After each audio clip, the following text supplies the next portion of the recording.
morning, everyone. So, shall we start? Or shall we state? Shall we wait for few more minutes? So, just I will say you about lower limb trauma. Lower limb trauma, it's very important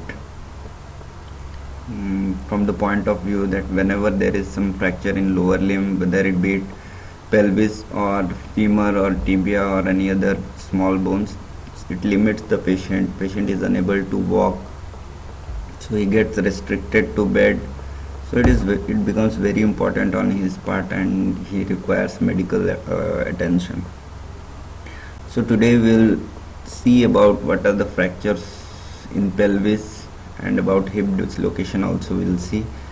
In short, we'll also see about acetabulum fractures, though detail is not necessary from undergraduate point of view, but still first we will go with pelvis. So just I will give you a small introduction about pelvic fracture. Pelvic fractures are very life-threatening injuries with increased incidence due to high velocity road traffic accident. Ever since the road traffic accidents have increased, the incidence of pelvic fractures have drastically increased. So although they account for less than 5% of all skeletal fractures, but it is very important. Why it is important? Because it is associated with other soft tissues injuries, heavy amount of blood loss. Patient may go into shock following pelvic fractures. There may be sepsis or ARDS. So due to all these associated conditions, the mortality rate it exceeds 10%. Okay, and when there is open fractures, when there is open fracture of pelvis, mortality further goes up to 30%. Am I clearly audible?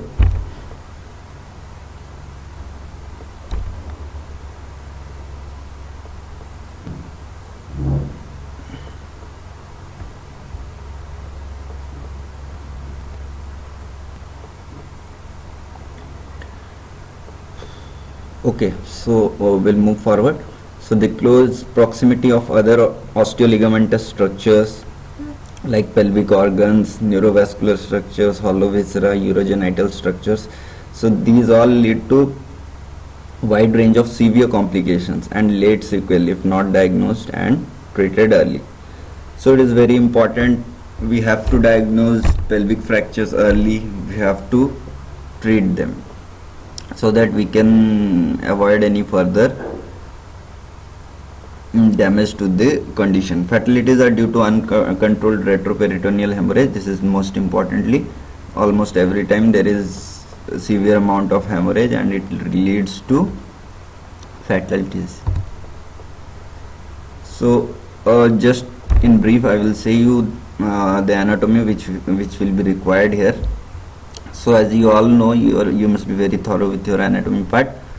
The pelvis, the pelvic rim, it is formed by three bones, the sacrum and the ala of sacrum is attached to the hemipelvis, or this is also called innominate bone, which is formed by fusion of ilium, ischium and pubis, and this is where the two pubic bones fuse. This is pubic symphysis. Okay, so this rim is called pelvic rim. So all the three bones, they form a ring type of structure, so we call it a pelvic ring. So whenever there is fracture, the ring may or may not be distorted. Okay, ligaments play a very important role because as such the pelvis is not stable on its own. All the ligaments, they hold together all the three bones and they form a stable structure. So sacroiliac ligaments, both anterior and posterior, sacrotuberous ligament, okay, these are sacrotuberous ligament, sacrospinous ligament, the sacrum and spinal, it attaches. So all these three ligaments, they provide a great deal of stability to pelvis.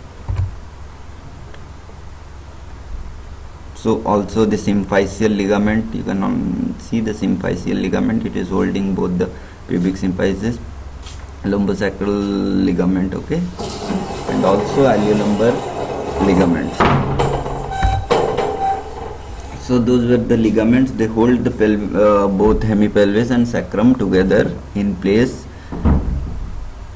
And how the mechanism of body weight transfer occurs in pelvis, because it is highly the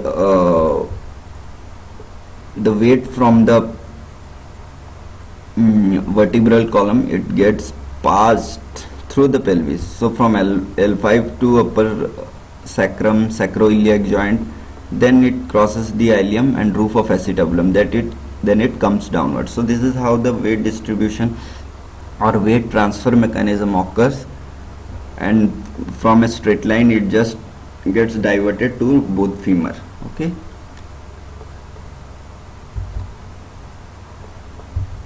Mechanism of injury, it's usually due to high energy injury like motor vehicle accidents, motor vehicle pedestrian accidents, and also sometimes there is low energy injury can also happen in especially in an elderly person when they fall or something. So in low energy in elderly people it can happen, but most frequently, mostly usually pelvic fracture is commonly seen in young age group, okay. Now classification, there are many classification, but for you tile classification is important based on degree of instability and more specifically on integrity of posterior sacroiliac complex. What is that we will discuss later. In your book you will find only this classification, but also there is Young and Burgess classification. It is more commonly used, it is based on the mechanism of injury. Others are Buchholz, AO and Dennis classification. Just you can know the name, but it's not required. So first we will see what is tile classification. So it classifies fracture of pelvis into three types, A, B and C. So what is type A? It is stable, minimally displaced. Usually in every fracture classification first type is always minimally displaced or undisplaced. So very easily you can remember. Type A is stable, minimally displaced. Here you can see small fracture line. It has not affected the integrity of pelvis. It is stable, minimally displaced. So we categorize it as type A.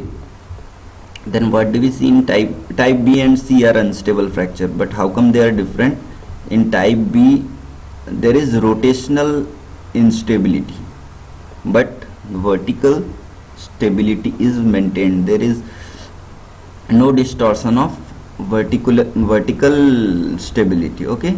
Whereas in type C both there is rotational and there is vertical instability. You can see in this part, this fractured pelvis, it has migrated proximally. So this one is also vertically unstable, okay. So is it clear? Type A it is stable, type B it is unstable rotationally but vertically stable. In type C it is both rotationally and vertically unstable. So further there is categorization. You can remember if you want, otherwise this much is sufficient for you, the type A, B, C. But if you want to go to detail, in type stable fractures you again have A1, A2 and A3. So what is A1? Avulsion injury is not involving the ring. So here is avulsion fracture, okay. The ring is not involved, the pelvic ring is intact, nothing has happened to the pelvic ring, only there is avulsion fracture. Number A2 is stable minimal displacement. Here we have rami fracture, but there is no displacement, it is And in type 3 type A3, what happens? Transverse fracture of sacrum or coccyx. So there is fracture of sacrum of coccyx. All these are stable fractures, undisplaced fracture, but the difference is, first we have avulsion fracture, here we have undisplaced minimal fracture, third we have fracture of sacrum or coccyx. Okay, now coming to type B. What happens in type B? Rotationally unstable, vertically stable. You have known by now. So in B1 there is unilateral fracture, one side fracture. In B2 what happens?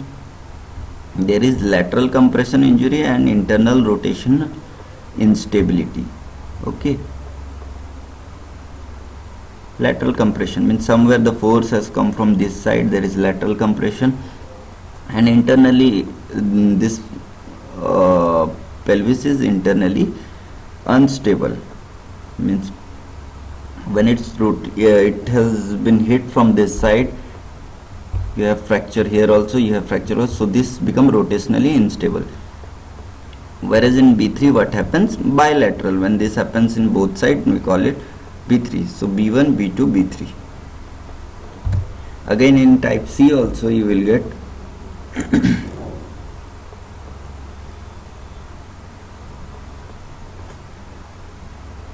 type C you will get also here you will get three types. In C1 there will be unilateral, in C2 it will be bilateral, but one side is rotationally unstable, one side is vertically unstable. Whereas in C3 it will be both rotationally and vertically unstable. Okay, so these in depth, these are three types and three subtypes of tiles classification. Okay, now coming to Young and Burgess classification. So it is based on the mechanism of injury. You have got four types, or you can say you have got three types, but fourth one is combination of any of them. So first is antero-posterior compression. So as the name suggests, when the force it compresses from anterior to posterior, we call it AP compression. When the compression is from lateral side, we call it lateral compression. And vertical shear, when the fracture is in the line, longitudinal line from downward to up, we call it vertical shear. Okay, so this is simple. It is based on the mechanism from the direction from which the force is coming. We are categorizing them in those. So what happens in compression fracture, AP compression, antero or antero-posterior compression? Very detailed I will not teach you this classification. It is just an extra part. So just what happens, you see. So in APC1 what happens? In all these three the force is coming from front to back. So it is low or moderate force, and it is a stable fracture. In APC2 what happens? It is high energy force and it is unstable. This open book fracture, it is also called open book. So just like if you open the book, how it happens, similarly this pelvis will happen. When there will be force here, this pelvis will move this side, this pelvis will move this side. So it will be just like opening the book. And what happens in APC3? It is very high energy AP force and it is very unstable. Okay, so this much you remember. 1, 2, 3. 1 is stable, 2 is open book type, 3 is very unstable. Okay, now what happens from the lateral compression? It also has three types. In type 1 what happens? There is just fracture here, undisplaced fracture of sacrum, LC1. So this is also stable. LC2 what happens? There is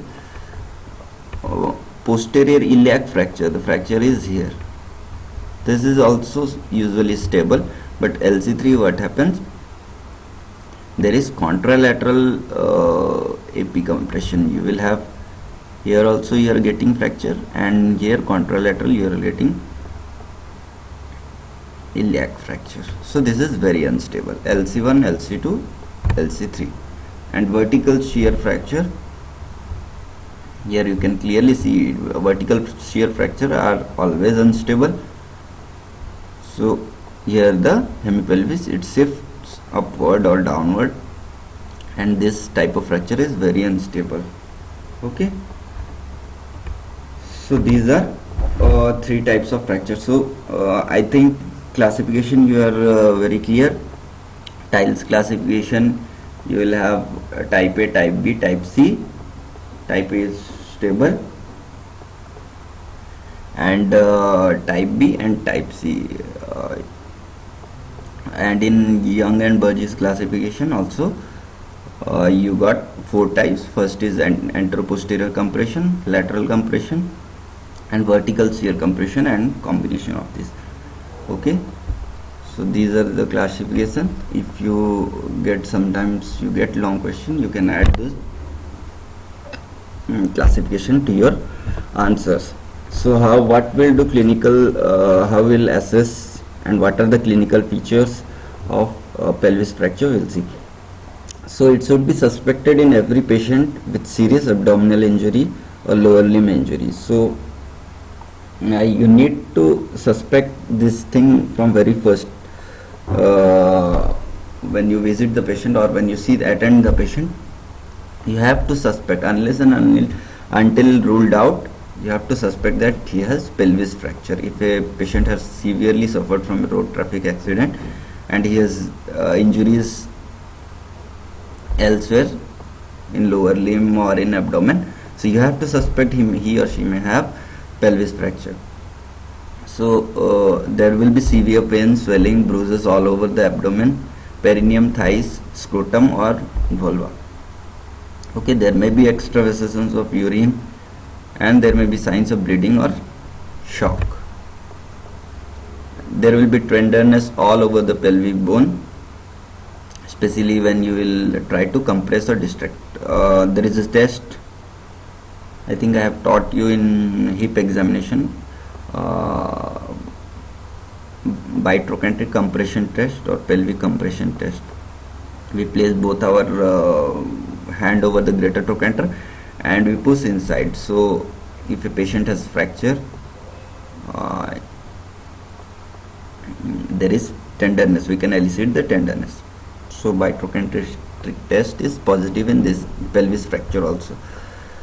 So tender abdomen due to bleeding or intrapelvic structure injuries, PR examination should also be done.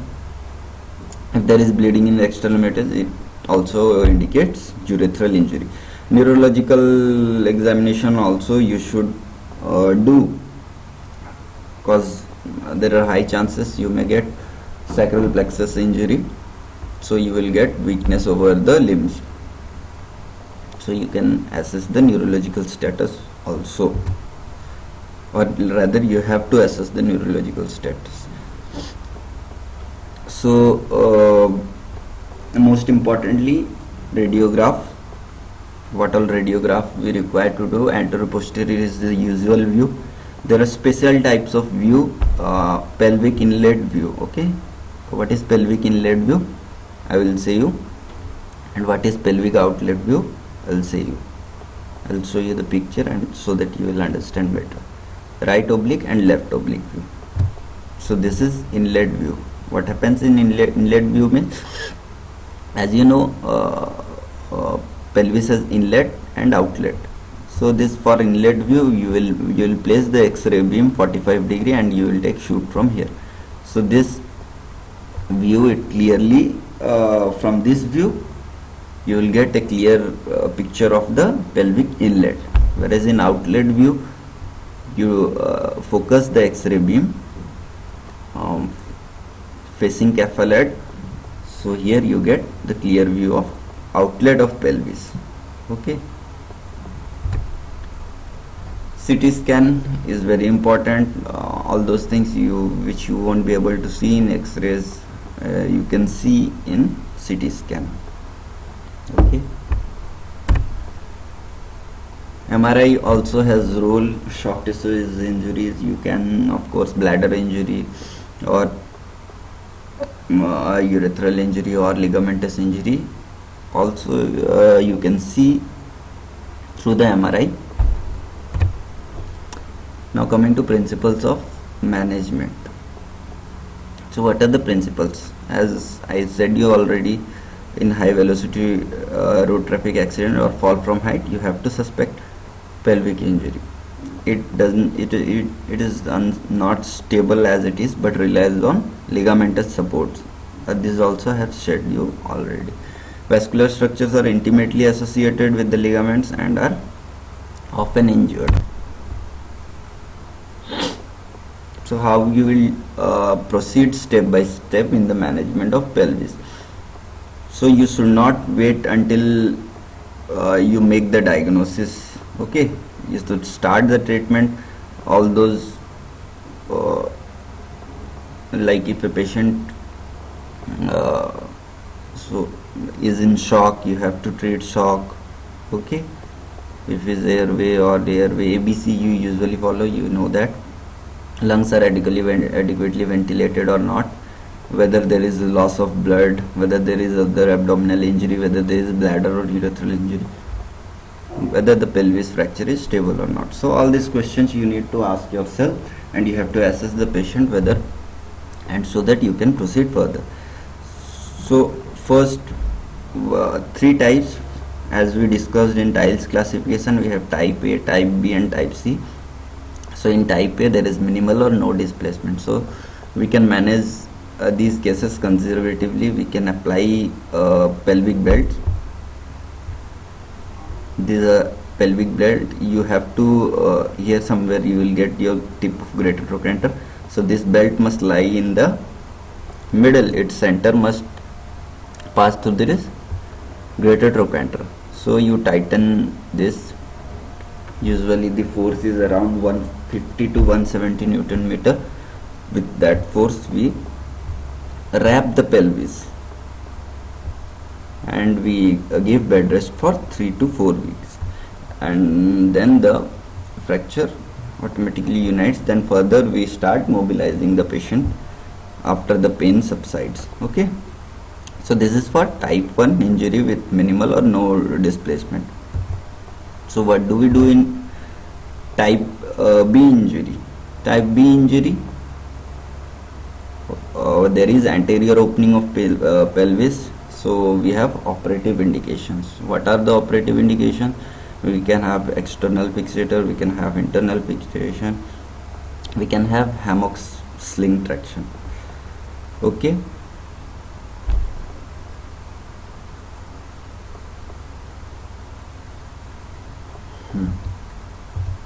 so this is a picture of external fixator, just a representation how you will fix, how the fixators are applied, sand pins are put through the pelvis, and you tighten them and bring the pelvis closer. This is internal fixation. You can see there is fracture of here, fracture of pelvis, superior and inferior rami fracture. Okay, so this internal fixation you can do by plates or you can do by screws.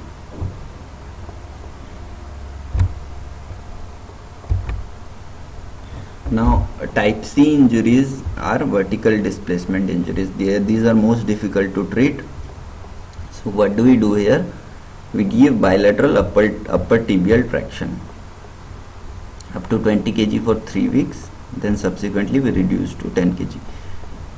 So how this traction helps, let me explain you.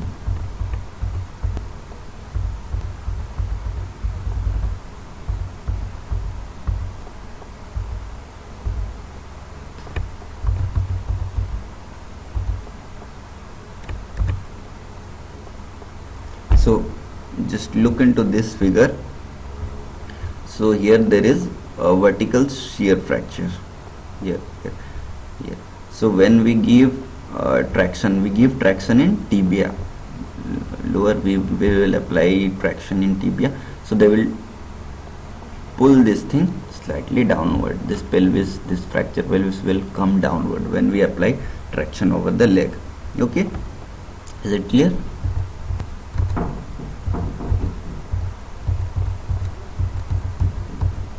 So this is the flowchart of management. You will also find this is from your book only. So first step, what you will do, you will treat the shock and stabilize the patient. Then you will assess the patient clinically and radiologically. Emergency treatment of any complication. Now comes the treatment of fracture. So when there is minimal or no displacement, you give bed rest and analgesia. When displacement are present, unstable fracture.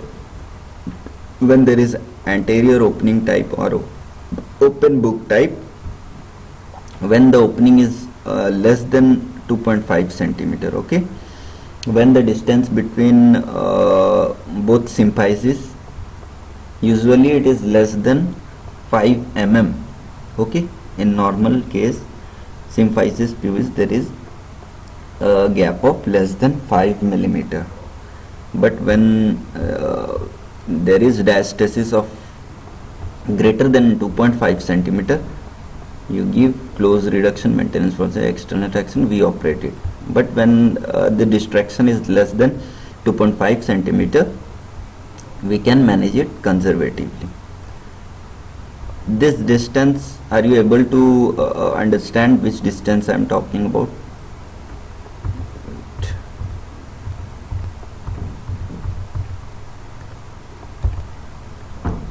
This I am talking about distance between this pubic symphysis. Normally it is less than 5 mm, but in case of open big book injury, they get separated. Okay, this ligament breaks and they get pubic symphysis get separated. So when up to 2.5 centimeter, when they get separated, you can manage it conservatively. But when the diastasis is more than 2.5 centimeter, we operate it. Okay.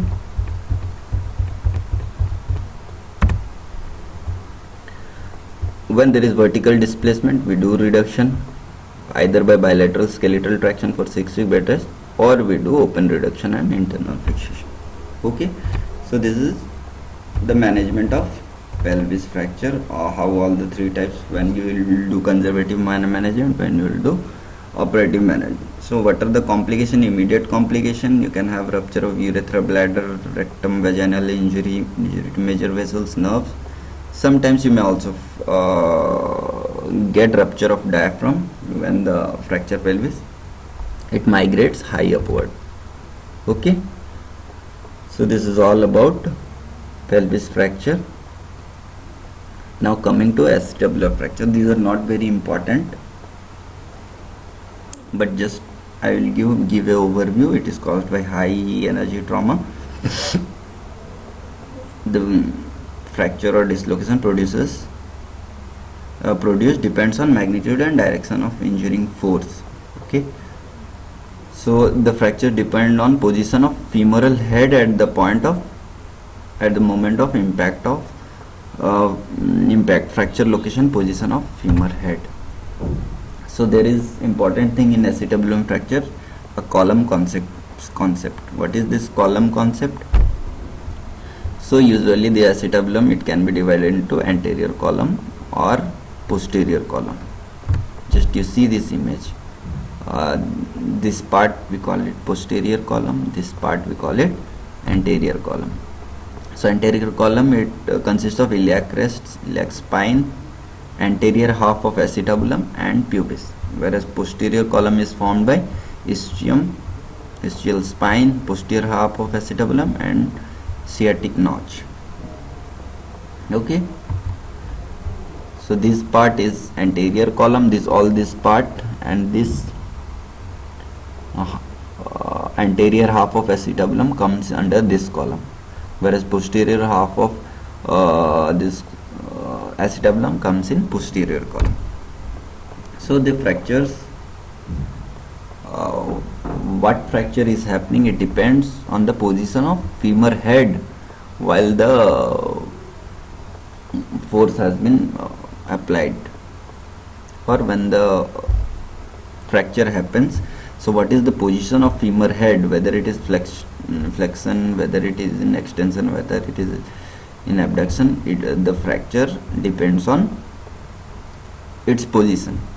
So posterior column fracture occurs when femoral head is in internal rotation, whereas anterior column fracture occurs when the femoral head in external rotation.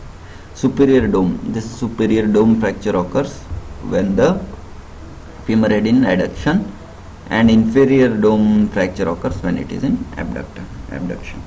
Okay, so treatment: conservative, most oftenly acetabulum fracture are conservatively managed, but if it is very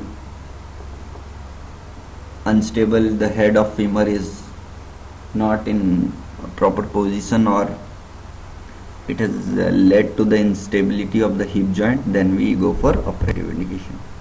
Okay, you can take 5 minutes break. If anyone has doubt on pelvis, you can say, then we will, otherwise we'll proceed to hip dislocation.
Okay, so no doubts. So in 2 cases only students don't have doubt.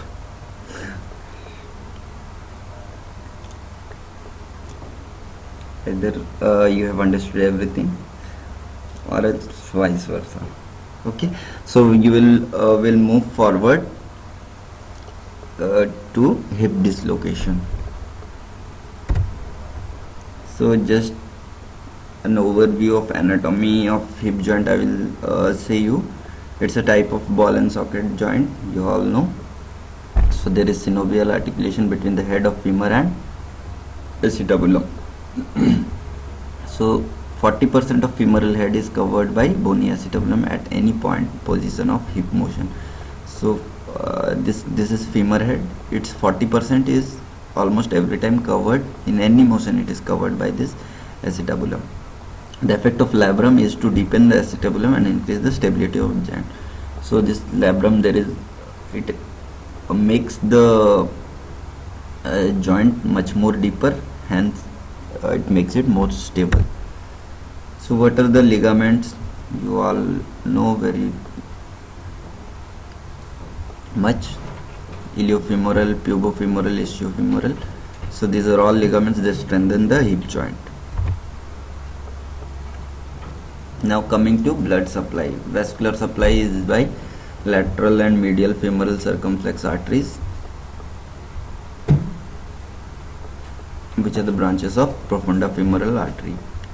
There is also a extracapsular vascular ring. It is formed as the base of femoral neck. Okay, so this is grossly the blood supply around the hip joint. So what is the classification of hip joint? Depending upon the position of head with respect to acetabulum, hip dislocation can be classified into posterior. It is most commonest, 80 to 90% you get posterior dislocations only, then anterior dislocations, then central dislocations. These are relatively rare. So what is posterior? Am I going too fast?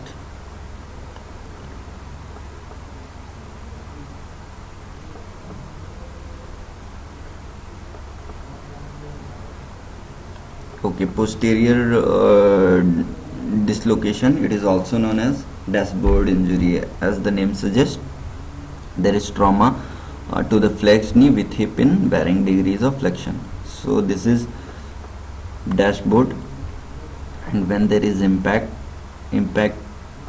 comes here over the flexed knee, and it gets transferred through the axis of femur, and due to which the femur head it dislocates from the joint.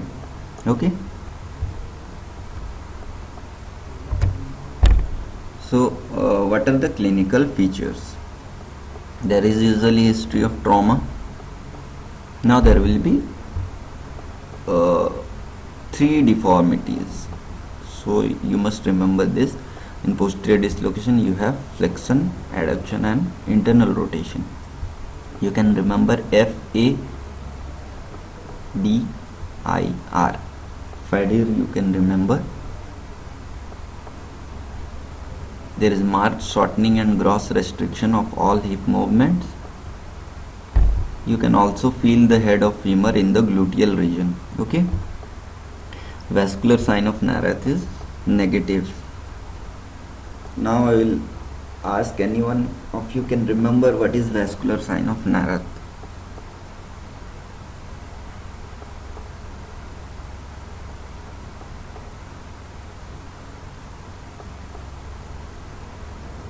What is this sign?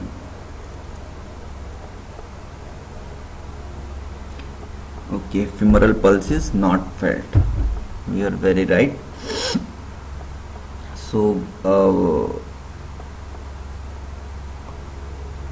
is negative means pulse is not felt. Is positive means the pulse is felt. Okay, or vice versa. Am I correct, or do you want to correct me? When do we say the sign is positive? When do we say the sign is negative?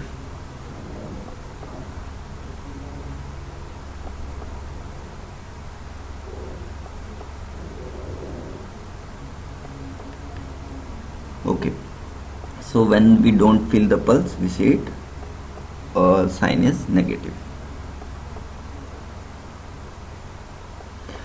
There could be features of sciatic nerve palsy also. So this is what I was saying about. You can remember by FADIR. FADIR you can say flexion, adduction, internal rotation. This is somewhat when you have posterior hip dislocation. This is somewhat the attitude of the limb. It will be flexed. You can see the flexion. It will be adducted and it will be internally rotated. Okay. So classification. You may not remember at your level, but you have 5 types here. So in type 1, with or without fracture. Type 2, large single fracture of posterior acetabular ring. Type 3, combination of rim. Type 4, fracture of acetabular floor. Type 5, fracture of femoral head also. Okay, these are 5 type Thomas or Epstein classification.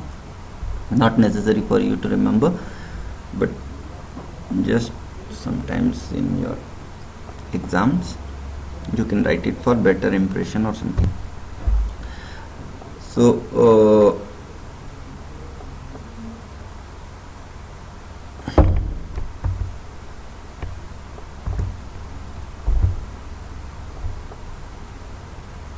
now coming to anterior dislocation, just I will correct a bit. This is anterior dislocation.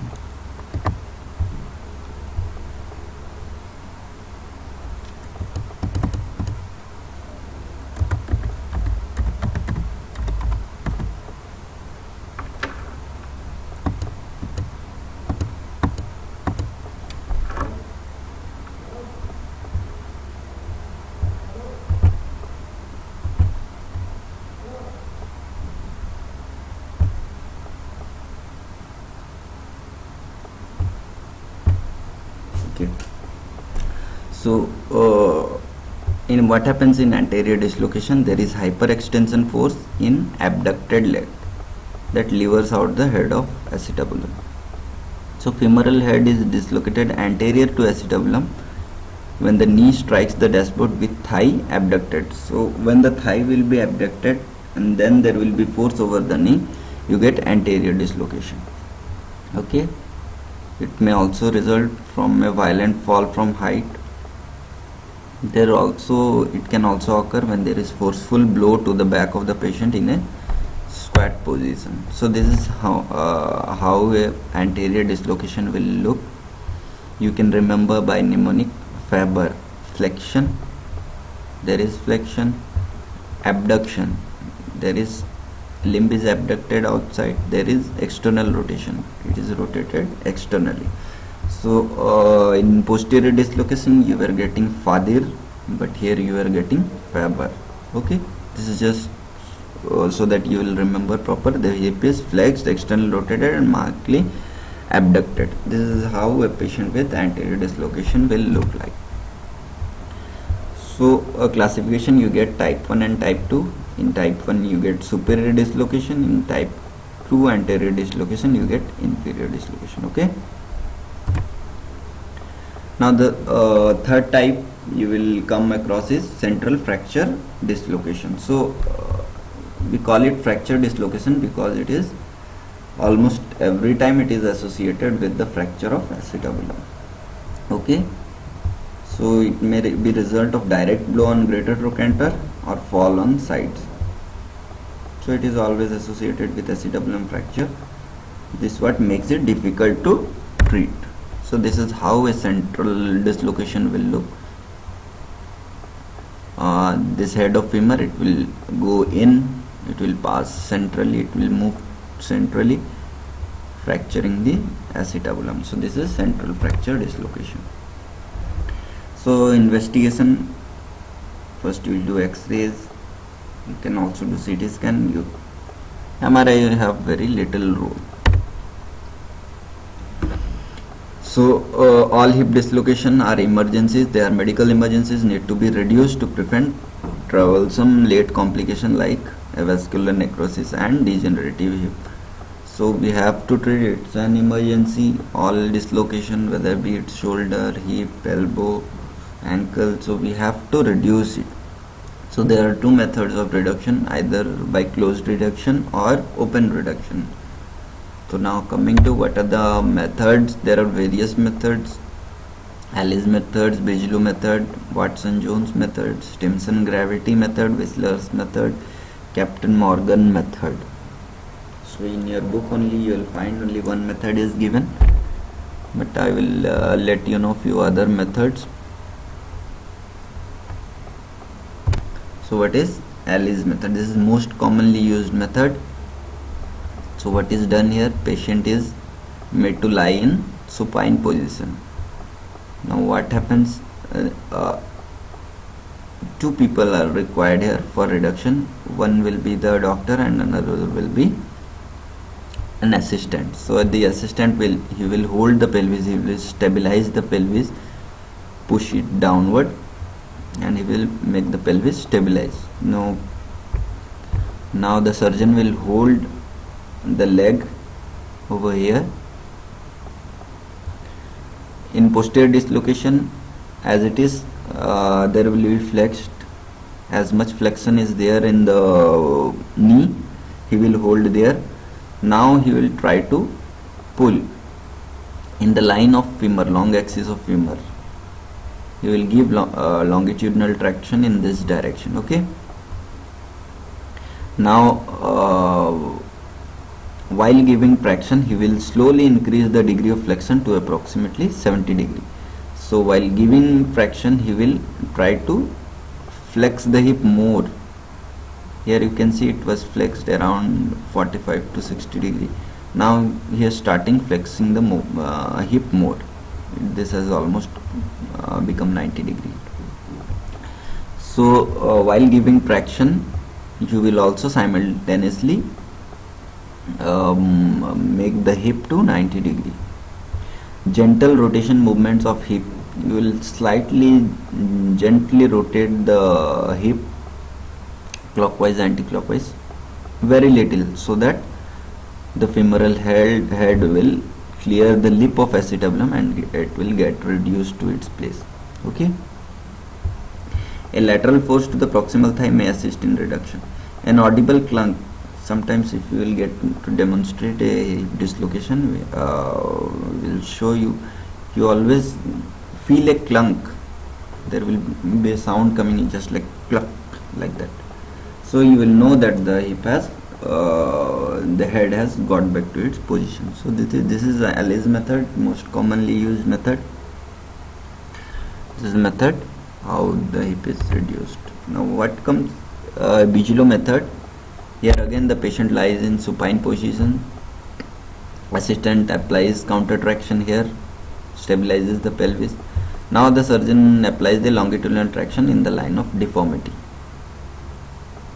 Up to this step it is same, but now in third step what happens in Bigelow method, the hip is gently adducted. This hip, it is moved inside toward it. It is adducted slightly. So what this mechanism helps in which way? It relaxes the Y ligament and brings the femoral head near the posterior inferior aspect of acetabulum. Okay. So this maneuver, it helps to bring the head near the posterior inferior aspect. So by adduction and external rotation and extension of hip, the head is levered back to its position. What is done? Adduction, external rotation and extension. So by these three maneuvers, at the end the head is brought into its position. What happens in Watson-Jones method? This is also somehow similar to them. So this technique can be both for anterior and posterior dislocation of hip. So irrespective of the type of displacement, dislocation, the limb is first brought to neutral position. Okay. In this position, the head of femur lies posterior to acetabulum, or even in anterior dislocation also, in this position the head of femur lies posterior to the acetabulum. Now the assistant steadying the pelvis and head of femur is reduced in the by applying longitudinal traction in the long axis of femur. Similarly, he will pull it. So in this method what happens? In earlier two methods, whatever was the position of limb, they were first applying traction in that direction. But what happens in this? They forcefully bring the hip first in this position and then they apply traction. Okay. What is Stimson's gravity method? So patient is kept prone over the edge of the table. Okay. Assistant stabilizes the pelvis from backside. Now the affected hip and knees are flexed to 90 degree. Here you can see 90 degree. Here you can see the knee 90 degree. Now the downward pressure is applied on the flexed knee. From here downward force is applied. And then the head gets reduced. Gentle rotation you always do so that it clears the labrum and gets relocated in the acetabulum. So what is this Whistler's method? So what happens if you don't have an assistant, you are a lone person, you can try this method. So the unaffected leg is flexed with an assistant stabilizing the leg. Of course here it is given the assistant is there, but without assistant also you can do this method. So what happens? The provider's other hand grabs the lower leg of the affected leg. So this leg is affected leg. Okay. So the doctor is putting the hand over here below the knee and he is putting over knee, normal knee. So this hand of his acts as a fulcrum. Okay. So now when with other hand he will apply the force here, this will be fulcrum. So here there will be counter force. As you know the physics of lever arm, if force is applied in one arm in this direction, the other arm it will go up with equal magnitude. Okay. So when the force is applied in this direction, here traction is attraction is formed, attractional force is formed, and the head gets relocated into its position. So this is Whistler's technique. So this is Captain Morgan's technique. No longer it is used. Here the doctor, he places his thigh over here and over his legs, so his thigh acts as a fulcrum. Now he applies the force here and the head gets relocated. So if the hip is stable after reduction, we don't do further, we give bed rest for few weeks, then we allow gradual walking. Okay, so it is mandatory that after reduction you repeat the x-ray, so that to confirm whether the relocation has occurred or the reduction has occurred properly or not. Okay, so what are the precautions you will see? You after reduction you should not flex the limb more than 60 degree. Okay, avoid adduction and internal rotation. So these are chances they increase the risk of further dislocating. So first we need to take care that these things don't happen. So there will be you can early mobilize within few days to 2 weeks. Okay, so but when we will do open reduction, what are the indications of open reduction? So number one, failed closed reduction. If by any of the previous method you could not reduce the hip, then it's an indication for open reduction. Failed stability test. What is this failed stability test? After reduction of the pelvis, if it is getting dislocated again, suppose I have reduced the